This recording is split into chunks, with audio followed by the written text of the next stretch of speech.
आज हम लोग मैथ्स का सेकेंड चैप्टर क्लास 10th का बहुपद यानी पॉलिनोमियल्स चालू करने वाले हैं। हम लोग जो है पढ़ेंगे, एनसीईआरटी को फॉलो करेंगे, जो हमारा बीटीपीसी का बुक्स है उसी को फॉलो करके हम लोग इस चैप्टर्स को क्या पूरे मैथ्स को पढ़ेंगे। हम लोग पूरे मैथ को इसी चैनल पे करने वाले हैं, तो आप लोगों को कहीं जाने की आवश्यकता नहीं है। मैं कंप्लीट मैथ अच्छी तरीके से यहाँ पर करवाऊंगा। अगर आप पूरी क्लास को सही तरीके से देखते हो तो आपका बोर्ड में 90 से प्लस मैथ्स में आने की गारंटी मैं लेता हूँ। बस आपको सही से फॉलो करना है। तो चलिए हम लोग शुरू करते हैं। तो हमारा जो सेकेंड चैप्टर है, चैप्टर 2, हमारा बीटीबीसी के बुक में बहुपद, इंग्लिश में इसको पॉलिनोमियल्स बोलते हैं। अगर हम बहुपद के बारे में देखें तो पॉलिनोमियल्स देखिए देखिए ये आपका बहुपद है। बहुपद का डिफिनेशन पे हम लोग जाते हैं, क्योंकि डिफिनेशन से ही पता चलेगा कि बहुपद किसे कहते हैं।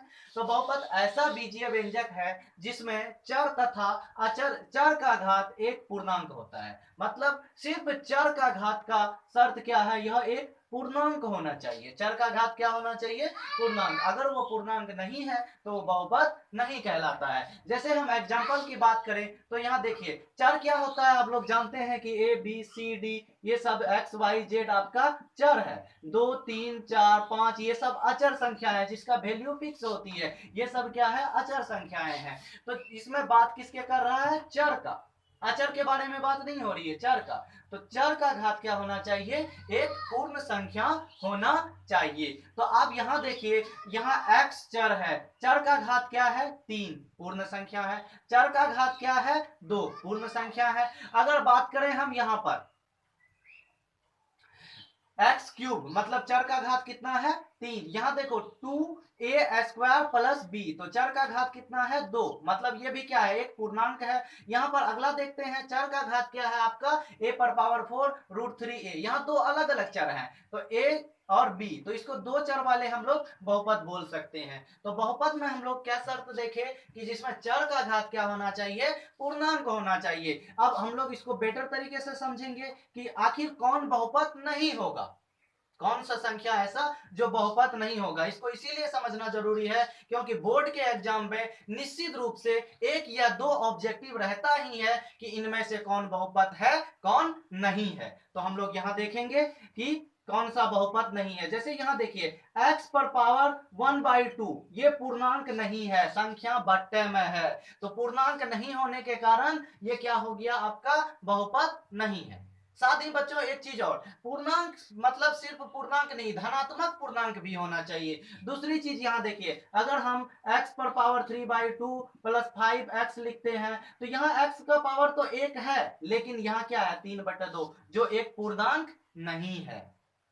अब अगला देखें, अगर रूट पे रहे, जैसे 5√x प्लस 5y है, तो यहाँ रूट है, x पर पावर क्या है, रूट है, तो ये भी बहुपद नहीं होगा। क्योंकि आप लोग जानते हैं रूट का वैल्यू क्या होता है, रूट एक्स है, तो इसका मतलब हुआ एक्स पर पावर 1/2। मतलब रूट का वैल्यू होता है पावर 1/2, जो एक पूर्णांक नहीं है, इसीलिए ये बहुपद नहीं होगा।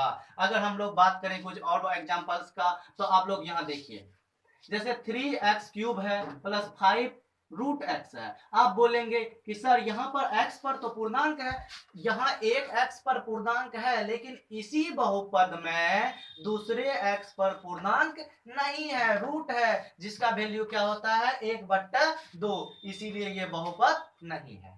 अब आप लोग कुछ और एग्जांपल्स देखिए, जैसे कि रूट वाला रह गया। अगर रूट, अब ऐसे देखिए एक और चीज, √3x² प्लस 5x। अब बोलिएगा सर ये बहुपद नहीं है क्योंकि रूट है। हम आपको बोले कि चर का घात पूर्णांक होना चाहिए, रूट किस पर है, सिर्फ 3 पर है, x पर रूट नहीं है, तो इसीलिए ये बहुपद होगा, क्योंकि हमारा चर पे बहु यानी रूट नहीं है, किस पर है, अचर संख्या पर है। कुछ और एग्जांपल्स हम लोग देखते हैं जो कि आपको पूछा जाता है बहुपद होगा कि नहीं होगा। तो आप लोग कुछ और एग्जांपल्स देखिए, जैसे कि अगर लिखिए x प्लस 1/x, बोल रहा है ये बहुपद है अथवा नहीं है।